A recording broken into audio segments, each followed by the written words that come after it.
Lauren, but we begin tonight with a live look at the nation's capital, where the longest government shutdown has stretched into its 40th day.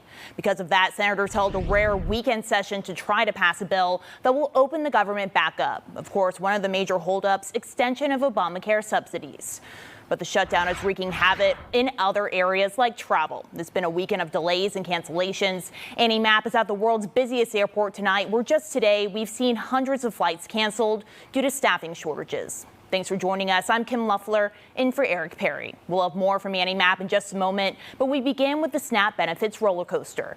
Today, the Department of Agriculture has ordered the states to not issue full SNAP benefits for this month. The states have also been instructed to undo any full benefit payments that had already been made. Fox News correspondent Lucas Tomlinson has more. The Trump administration is demanding states, quote, undo SNAP benefits that were already paid out in full. The new guidance from the U.S. Department of Agriculture, which controls SNAP, comes after a Supreme Court order on Friday, which allowed the administration to hold back on fully funding SNAP for the roughly 42 million people who use it. It makes it impossible to be able to plan for how the family is going to be able to get through that day, that week, the next month, because they don't know when that funding is going to be coming in. SNAP benefits cost the taxpayer up to $9 billion per month. But because of the record-long government shutdown, food stamps historically lapsed in November, leaving many states unable to pay for it themselves. The problem is people are getting hurt in this. People are not getting on flights. They can't get SNAP benefits. There's real pain across the country. Prior to a Supreme Court ruling, the USDA had informed states they would fully fund SNAP in accordance with a lower court's ruling. However, the agency's latest switch of telling them to only issue partial benefits is causing whiplash. States warn of, quote, catastrophic operational disruptions if they're not reimbursed for benefits they already began to fully issue. Just horror to me that as an American citizen at my age, I can't have Thanksgiving dinner with my family because I can't afford the groceries. The USDA is warning states they could face harsh penalties if they don't comply with the latest court order. Traveling with the president in West Palm Beach, Florida, Lucas Tomlinson, Fox News. Over 600,000 children in Georgia are facing hunger right now, with no resolution in sight to fund SNAP and restore benefits. Today, the Atlanta Party for Socialism and Liberation organized a free breakfast event to provide some relief to families in need. Members of the party are among a growing list of people who are calling on Governor Kemp to use state reserves to feed Georgians during this dire time. We see that we have this money. I mean, in Georgia alone, we have $14.6 billion in emergency funds that are refusing to be released.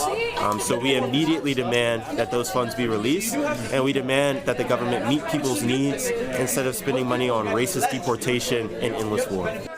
Governor Kemp has not budged. In recent weeks, he's doubled down on his stance that Senate Democrats are to blame for the ongoing shutdown. There's 3 bags for y'all right here. Thank you. All right. Local church is pitching in to provide free groceries to the community throughout the month of November. That's happening at the historic Ebenezer Baptist Church. It's the church where Martin Luther King Jr. once served as co-pastor with his father. The food giveaway will happen every Sunday this month from 10:45 in the morning to 1 p.m.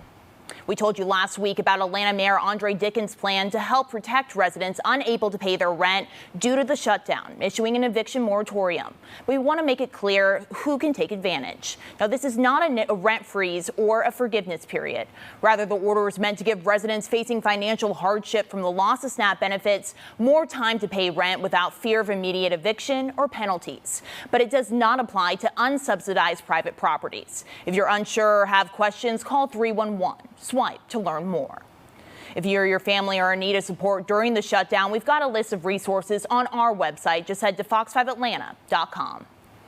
And we're taking a live look over Hartsfield-Jackson, known as the world's busiest airport, but it's been anything but as travelers have faced cancellations and delays for days. Hartsfield-Jackson Atlanta International Airport saw hundreds of flights impacted yesterday. Annie Mapp is live there now, and Annie, things aren't much different today.